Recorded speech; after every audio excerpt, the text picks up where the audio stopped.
स्वागत करते हैं आप सभी को हमारे YouTube channel Sunny learning point में। चलिए तो आज के इस वीडियो में हम लेकर आए हैं माखनलाल चतुर्वेदी जी का जीवन परिचय, जो हाई स्कूल के छात्रों के लिए बहुत ही महत्वपूर्ण है। तो हाई स्कूल के छात्र हमारे इस वीडियो को अंत तक जरूर देखें और हमारे इस वीडियो को अपने दोस्तों के साथ शेयर भी जरूर करें। तो चलिए तो शुरू करते हैं माखनलाल चतुर्वेदी जी का जीवन परिचय। तो उससे पहले आप सभी को याद दिला दी, आप हमारे इस वीडियो को नहीं देखे तो जाएं, हमने लिंक डिस्क्रिप्शन में दे दिया और इस वीडियो को जरूर देखें, क्योंकि इस वीडियो के माध्यम से आप सभी को लेखकों के नाम और उनके पाठों के नाम और लेखकों के जन्म सन और मृत्यु सन बहुत ही आसान तरीकों से आप सीख सकेंगे। तो हमारे इस वीडियो को आप जरूर देखें, हमने लिंक डिस्क्रिप्शन में दे दिए हैं। तो शुरू करते हैं माखनलाल चतुर्वेदी जी का जीवन परिचय। तो आप किसी भी लेखक का यदि जीवन परिचय लिख रहे हैं तो आप उनका नाम ऊपर जरूर लिखें, जैसे कि हमने लिखा है माखनलाल चतुर्वेदी जी का जीवन परिचय। और हर वीडियो की तरह इस वीडियो में भी हमने 2 पॉइंट्स को दिए हैं, तो आप इन पॉइंट्स को अपने एग्जाम में जरूर लिखें। तो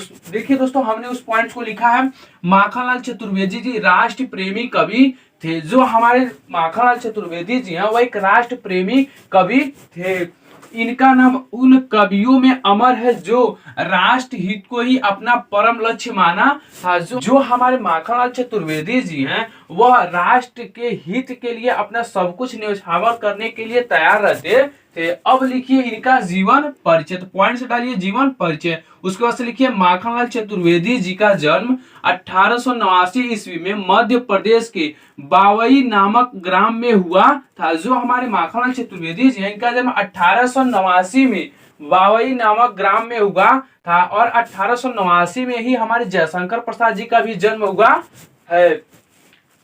इनके पिता का नाम पंडित नंदलाल चतुर्वेदी था। माखनलाल चतुर्वेदी जी के पिता का नाम नंदलाल चतुर्वेदी था।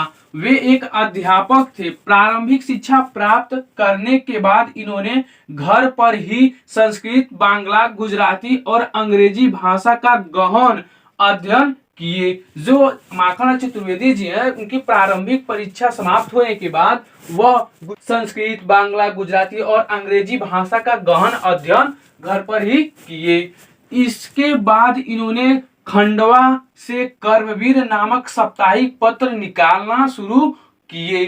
1913 में इन्हें प्रसिद्ध मासिक पत्रिका प्रभा का संपादक नियुक्त किए गए। जो माखनलाल चतुर्वेदी जी हैं इन्हें 1913 में प्रभा का संपादक नियुक्त किए गए। चतुर्वेदी जी एक भारतीय आत्मा नाम से लेख में कविताएं लिखते रहे। इनकी कविताएं देश प्रेमी युवकों को प्रेरित करती रहती है। जो माखनलाल चतुर्वेदी जी हैं वह इस प्रकार की रचनाएं करते हैं कि उन रचनाओं को युवक पढ़कर प्रेरित होते हैं, अपने देश हित के लिए प्रेरित होते हैं।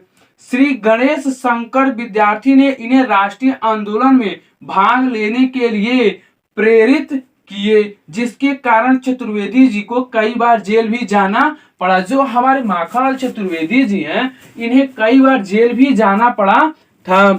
इनके सम्मान में हरिद्वार में महंत शांतानंद ने चांदी के रुपए से इनका तुलादान किए। जो शांतानंद महंत थे उन्होंने माखनलाल चतुर्वेदी जी के सम्मान के लिए चांदी के रुपयों का तुलादान भी करवाए थे। आगे देखिए, इनकी हिंदी सेवाओं के लिए भारत सरकार ने पद्म विभूषण की उपाधि से विभूषित किए। जो हमारे माखनलाल चतुर्वेदी जी हैं भारत सरकार द्वारा पद्म विभूषण से सम्मानित भी हुए हैं। इस प्रकार साहित्य की सेवा करते हुए 80 वर्ष की उम्र में 30 जनवरी 1968 में माखनलाल चतुर्वेदी जी का मृत्यु हो गया। जो हमारे माखनलाल चतुर्वेदी जी हैं इनका मृत्यु 1968 में हुआ था।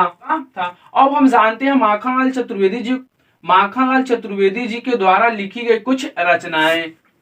माखनलाल चतुर्वेदी जी के द्वारा लिखी गई कुछ कृतियां जो इस प्रकार से हैं। तो नाटक में इन्होंने लिखा है कृष्णा अर्जुन युद्ध, और काव्य में इन्होंने लिखा है युग चरण और समर्पण, और स्मृति में इन्होंने लिखा है संतोष और बंधन सुख। तो ये रहे माखनलाल चतुर्वेदी जी के द्वारा लिखी गई कुछ कृतियां। यदि आपको हमारा ये वीडियो अच्छा लगा तो अपने दोस्तों के साथ शेयर जरूर करें, जिससे कि आपके दोस्त भी हमारे द्वारा बताए गए जीवन परिचय का आनंद ले सकें। तो चलिए दोस्तों, मिलते हैं नेक्स्ट वीडियो में।